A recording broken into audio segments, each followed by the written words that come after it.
In the news tonight, possible cases in Namara, Lambasa. Maritime villages in lockdown. And Fema prepares to move. From the studios of FBC Suva, Edwin Nana. Bulawinaka, Fiji. Police have cordoned off several homes in the Namara Thiris quarter settlement in Lambasa following reports of possible new COVID-19 cases in the area. Movement of residents around the immediate area has been restricted. Resident Praveen Kumar says around 7 o'clock last night, police made several announcements for residents to remain inside their houses today. Speaking to FBC News from his home, Kumar says those with jobs were also told not to report to work today and await a visit from health workers. Police have also set up checkpoints in the area as they await further instructions. No official announcement has yet been made by the Ministry of Health regarding any new cases as well as a lockdown. 2 villages in Malolo Island are in lockdown after 17 individuals in nearby areas tested positive for COVID-19. Solevu village headman Madhu Dama says those who tested positive are in isolation at a secure facility with strict monitoring by traditional leaders and health officials. Josiah Nanunga reports. A medical team from Lautoka have traveled to Malolo Island to assist the on-site medical team with appropriate response, including isolation of cases, contact tracing, and quarantine of contacts. We've imposed a total lockdown. We don't want the virus to spread across the island. We are not receiving any visitors until further notice, and the Turangani Koro must be notified should there be any essential movement. The Health Ministry is appealing to traditional leaders to be on the lookout should there be any COVID-19 breaches taking place in their respective places. Our islanders or colleagues or fellow citizens in the Maritime, we are appealing to them not to undertake any unauthorized travel. We appeal to them for patience, to let us walk through the protocols that we have done. The ministry is also working closely with village heads to mitigate issues being faced on the island. Josiah Nanunga, FBC News. The Ministry of Health is preparing to deploy the Fema Field Hospital in Suva to Maritime Islands. Permanent Secretary for Health Dr. James Fong says they expect more cases to emerge from Yasawa and appropriate measures need to be taken. Kritika Kumar reports tents and other facilities set up at the Vodafone Arena in Suva have already been dismantled. Admissions at the Fema Field Hospital have declined as 75% of severe cases have been able to recover. We know that in the Yasawa Islands, looks like we're going to have some more cases coming out from some of the Maritime Islands in the Yasawas. And we knew that the requirement for the Fema tents in Suva was getting less. So we have taken it down to prepare it for our new deployment. Dr. James Fong says they have identified several maritime areas, but proper assessments are needed before any deployment is approved. We've identified Kandawu, some islands in the Maritime, and some places in the west. But at the moment, I don't want to shift the tent unless I make use of everything that's available on the ground. Head of Fema, Dr. Lukena Sandra, had earlier highlighted that they had set up a system to ensure severely ill patients are well looked after. With that scoring system, it gives us clear direction on where that person needs to be looked at. 28 people are currently admitted at the Fema Field Hospital in Suva. Kritika Kumar, FBC News. And Kritika Kumar joins us live now. Kritika, what will Fema be doing in the Maritime Zone? Edwin, the Ministry of Health has confirmed that they will deploy the Fema tents to Kandavu if the need arises in preparation for the possibility of severely and critically ill COVID patients. The Fema response to Kandavu will include public health and clinical support, and the deployment of clinical team will include doctors, nurses and a lab team from Fiji CDC, which is the Fiji Center for Disease Control. Upon arrival in Kandavu, the team will boost the public health support on the ground through case identification and contact tracing. The logistic team will set up the COVID wards and also care facilities to prepare and cater for COVID-positive patients who are severely ill. Edwin. Vinaka Kritika. The government has paid an additional 46,800 Fijians their $360 unemployment benefit as of this afternoon. Minister for Economy Aya Syed Qayyum confirms this payout totaled $16.9 million, meaning just over $100 million has been paid out into the economy through more than 279,000 recipients within a week. Syed Qayyum says another 3,900 people are expected to receive reduced amounts tomorrow because they overclaimed during the $50 and $90 payouts. We expect another 6,850 people in the next few days, over the weekend and early into next week, to be paid once the TIN numbers are verified. We found that some people have been, in fact, not giving the right TIN numbers, have made mistakes. The reason why I have to check TIN numbers is because it also helps us verify against the SIM card registration. We have found that some people deliberately are putting in wrong TIN numbers. Retail outlets in the capital city will impose a no-jab, no-entry policy at the end of October. It's part of efforts to ramp up COVID-safe measures, which so far has seen businesses fully vaccinating employees and insisting on customers using the Care Fiji app.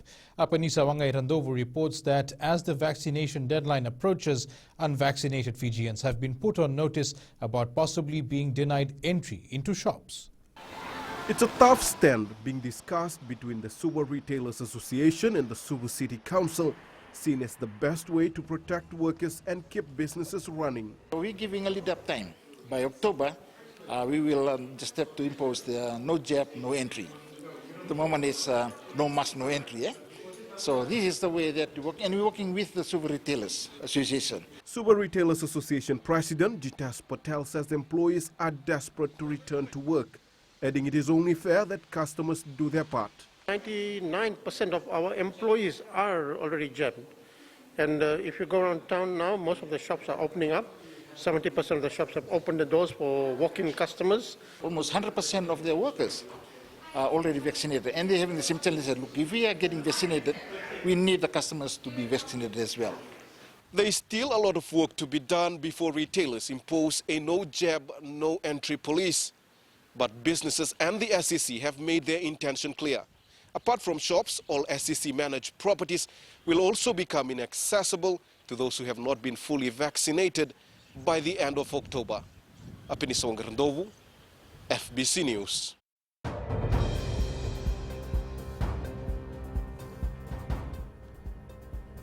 To our COVID-19 update for tonight, Fiji recorded 255 new infections for the period ending 8 a.m. yesterday.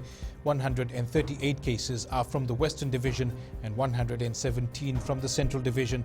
The Health Ministry also recorded 6 new COVID-19 deaths for the period between the 22nd and 24th of August. 3 were reported from the Central Division and 3 from the Western Division. Fiji has recorded 44,675 cases since April this year.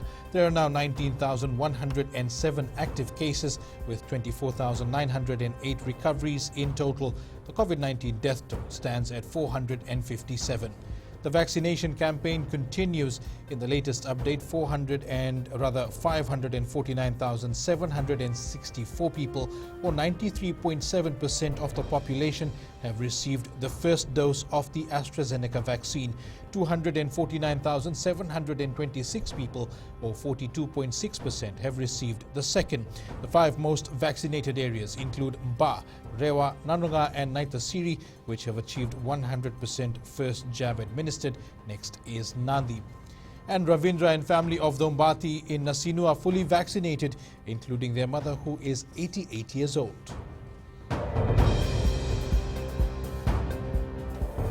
Up ahead, resorts ready for local tourists. And Thompson sued by Ahluwalia.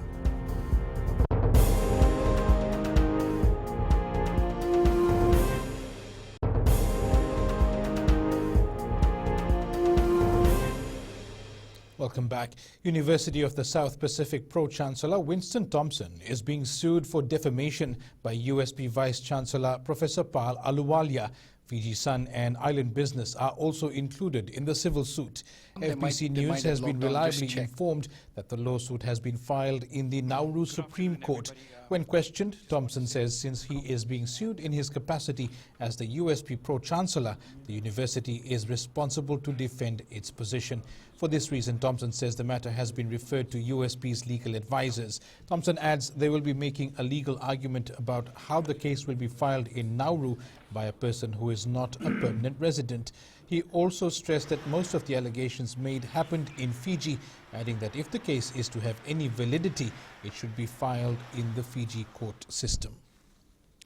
Resorts and hotels in the Western Division are hoping that borders can open by October so they can access the local market. Two in particular are the Shangri-La Fijian Resort and Tanoa Hotel Group, gearing up for the anticipated restart of tourism later in the year.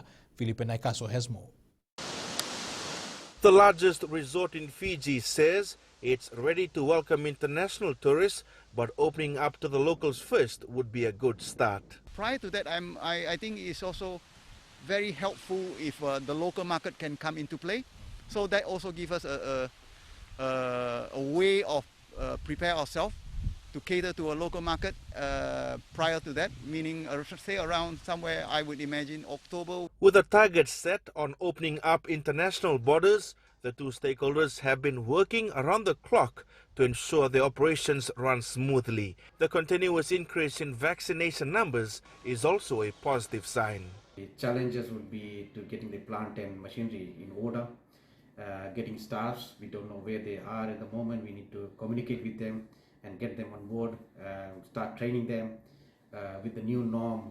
Both operators have also stated if borders do open, they're expecting numbers to gradually pick up into next year. It's never easy with what the situations, the pandemic has brought us all to our knees, and it's very challenging. We will be dependent on the love of our locals campaigns, and Christmas is as usual being busy, so we will be doing a lot of promotion in terms of getting the local tourism. The restart of the tourism industry will not only benefit the economy that has been affected by the pandemic, but it will also mean that thousands of Fijians will come back to work and be able to provide for their families.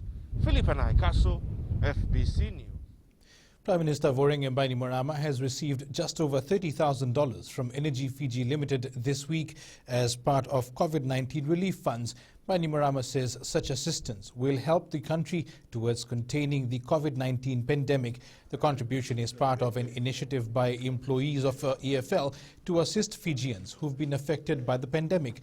The fundraising drive was divided into two rounds, with the first round seeing the staff collect $20,000 and the second round adding another $10,000. There's been massive movement of cargo between Viti Levu and the Northern Division as well as maritime areas in recent months. The Ministry of Transport has recorded a high demand for supplies in the outer islands as the suspension of passenger travel continues. Kelly Vadala reports. Many inter-island shipping companies are relying on local cargo shipment for revenue. We're holding things together, but just like everywhere, anyone can imagine what it would do. Shipping services have been more competitive in recent months with more pressure to stick to schedules. I think that everyone's running out of materials and supplies. Apart from the domestic cargo movement, Shipping Services Fiji says it is processing more imports compared to 2020. So there's more cargo incoming, and I think a lot of it is going to supermarkets. We see a rise in demand from supermarkets. Minister for Transport Faiz Koya has recently reminded local operators that they must adhere to strict COVID-safe protocols to prevent the spread of the virus outside of Viti Levu. Kelly Vadala, FBC News.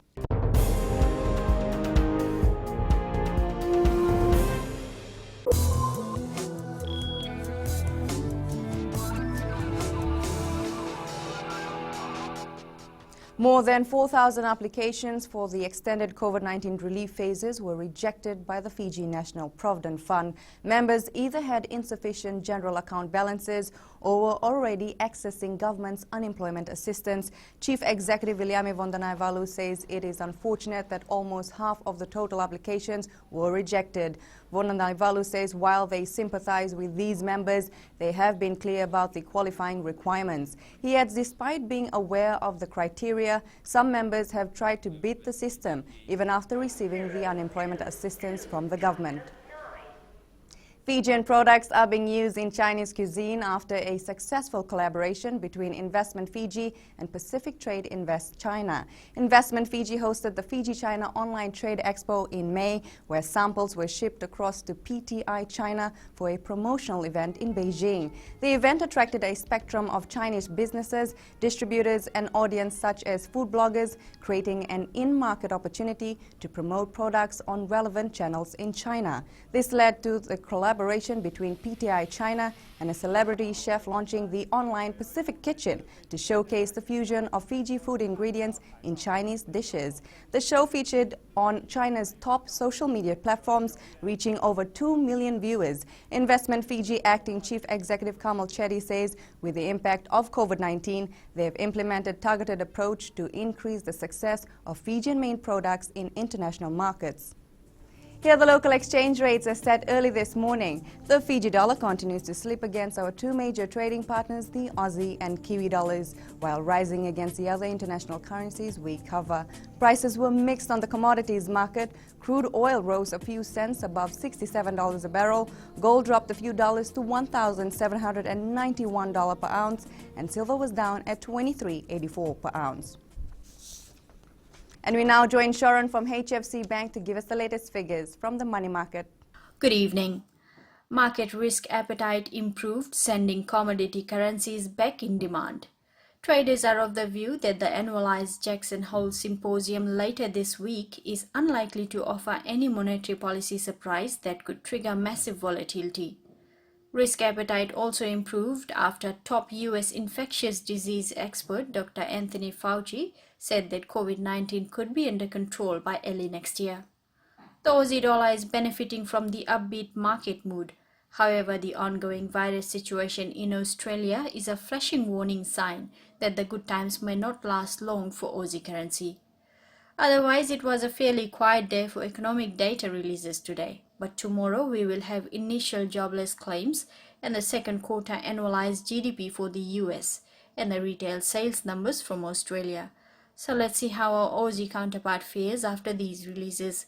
But for now, that's all from your HFC Bank. Thank you.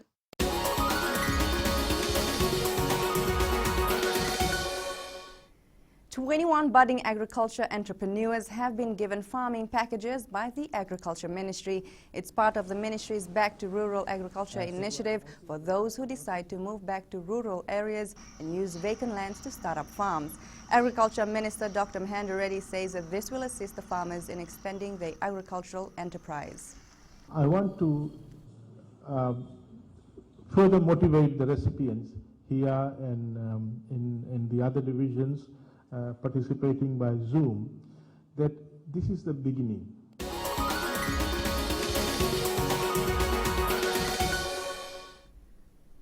And that is the latest from my end, but coming up after the break, Fiji continues push for climate action. Stay with us.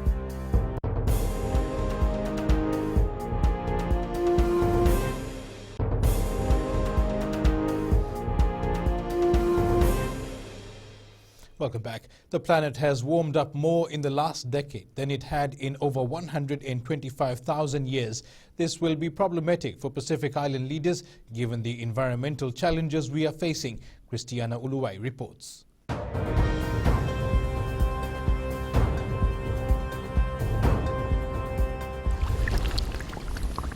Fiji is the least contributor to carbon emission but suffers the worst from its consequences, and the government is calling for a stop to this. Fiji is demanding decisive and ambitious national commitments to cut carbon emissions by 2030 and tangible and transformative action to achieve net zero emissions by 2050 or indeed sooner. The Intergovernmental Panel on Climate Change earlier revealed alarming reports during its sixth cycle edition this year. Now, the report recorded the entire decade from 2011 to 2020 to be the hottest ever recorded in 125,000 years. Now, the report, among many other findings, identifies the unequivocal factor that has increased the warming of the global atmosphere, an ecosystem that was set on by human influence. The Ministry of Climate Change says these alarming statistics exist because the large carbon emitters are not held accountable. It is unchecked carbon emissions that have warmed the planet and put Fijian families at the coalface of climate change. Climate change has created deadly hurricanes. It has left villages displaced and minimizes Fiji's opportunity to fully develop as a nation. Christiana Uluwai, FBC News.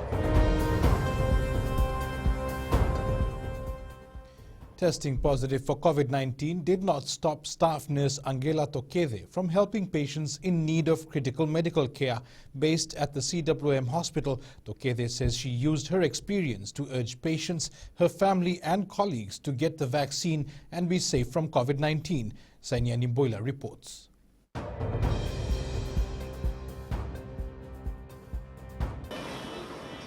Staff nurse Tokede was infected while caring for COVID-19 patients at PCWM hospital. But more worryingly, she also suffers from other underlying conditions. I had hypertension and diabetes as well, so I was trying to balance the whole three major illness. And yes, but I was so thankful that I had the medical team coming over. She spent 2 weeks quarantined in Singatoka, and the Numalata mother of two says she fights the virus even today, knowing that she has to protect her family and she has a duty to her country. I did not have that fear again, you know. I could go and attend to a positive, and I could go and then, but I was always cautious about my PPEs. I always asked them, did you receive your vaccination? And they would say no.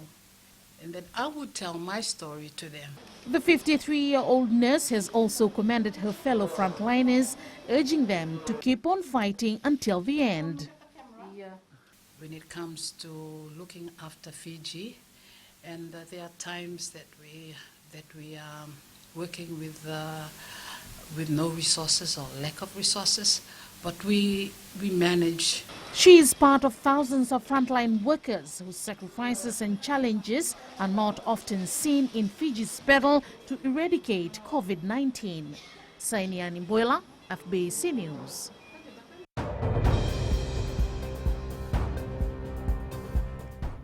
People living with disabilities now have a guide on vaccination to support Fiji's efforts to overcome COVID-19. Misinformation on social media left many persons with disabilities reluctant to take the jab. Jeshulal reports the Pacific Disability Forum is working with the World Health Organization to ensure their members are also protected.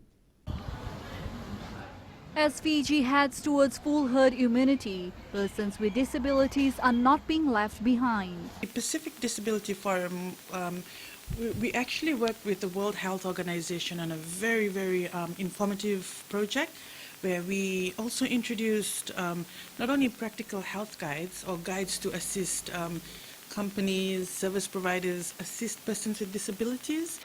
Setting up containment areas may have been the best way to contain COVID-19, but for persons with disabilities, it presented an issue. During the lockdown, you know, when they are on lockdown at home, everyone is at home. And for example, if the household from the field, persons with disabilities, there are lots of people who live with them in their family.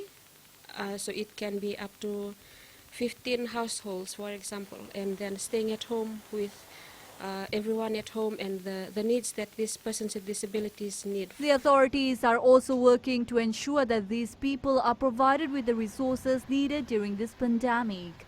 Jeshulal, FBC News. And Jamie is up next with sports. Thank you and good evening in sports tonight.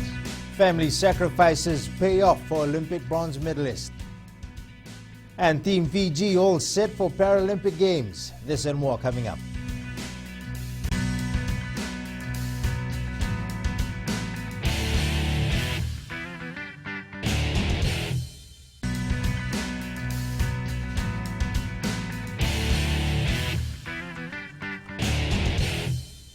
Celebrations continue for the Fijiana Sevens team after they were reunited with families yesterday with their Tokyo Olympic Games bronze medals in hand.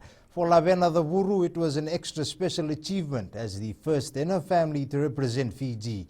Karlaini Tavi reports. For the Vuru's father, Ilyasa Navuni Dalinga, taking a risk to move his family from Ngelewai in Naitasiri to Lautoka for a better life has paid off. I kept reminding her of all the sacrifices and struggles we had to endure over the last few years.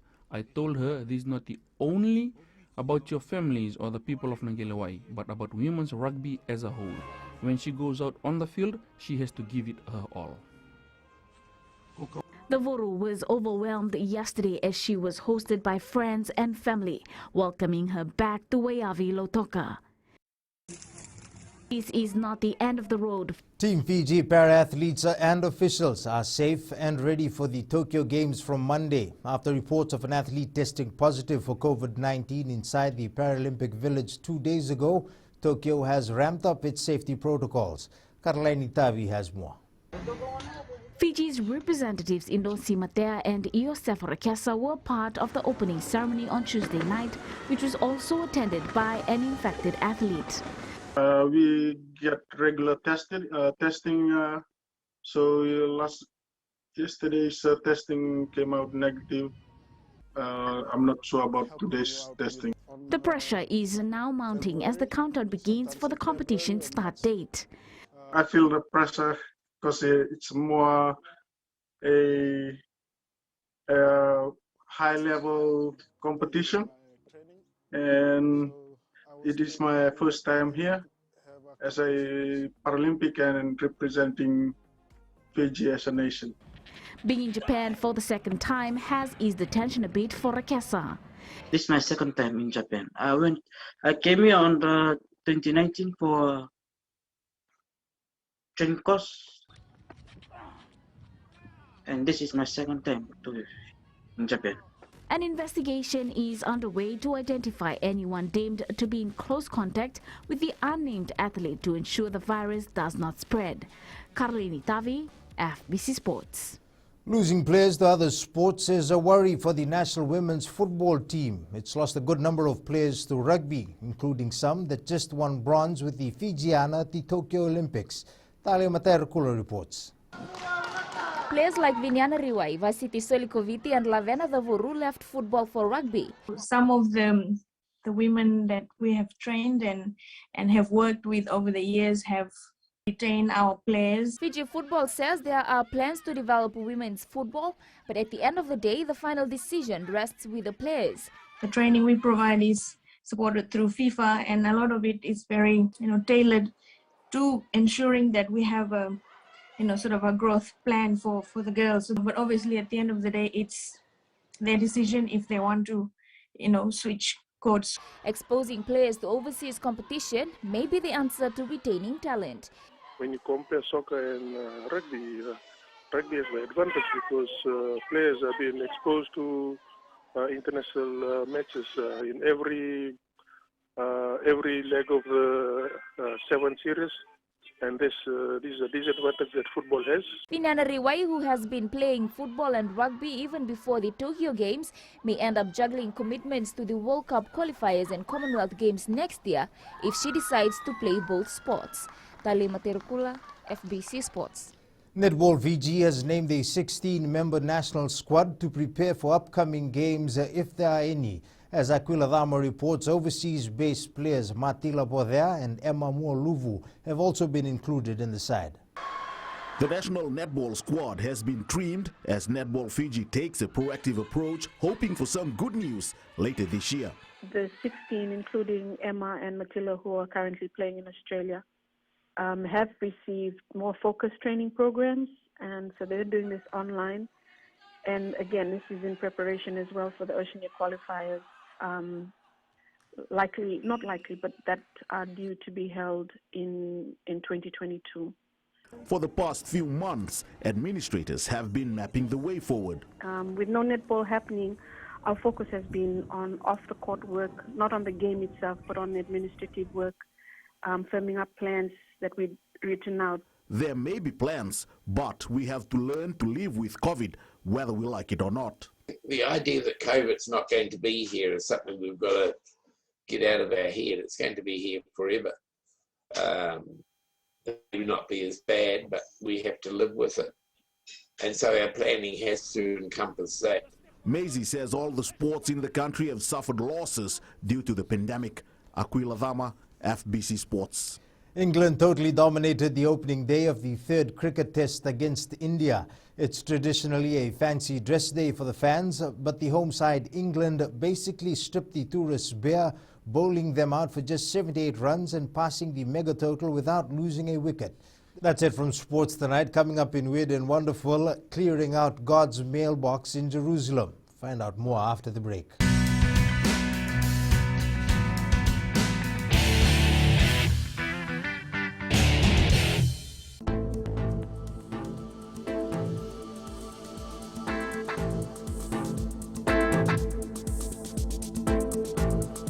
Some showers over the southeastern parts and interior of the larger islands and the eastern division. Elsewhere, mainly fine weather. To the west, it was a warm, sunny day. Eastwards from Pacific Harbour to Suva, a few showers, but otherwise a fine day. In the north, Lambasa was nice and sunny, but Sabu Sabu saw some wet conditions. Places we are checking out tonight are Lautoka, Mba and Nasinu. Humidity was around the 40 to 50 degree mark. At sea, a fresh to strong southeast wind flow prevails over Fiji waters. Southeast winds 20 to 25 knots. Rough seas, moderate southerly swells. Turning to the tides, high tide is at 9:02 tonight and low tide is at 3:11 a.m. tomorrow. Sunrise is at 6:21.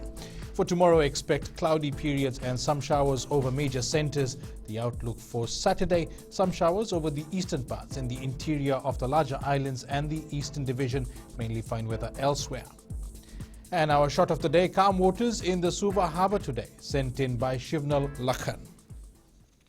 In Fijian Pulse tonight we ask, should tough measures be taken against those who travel to outer islands without approval?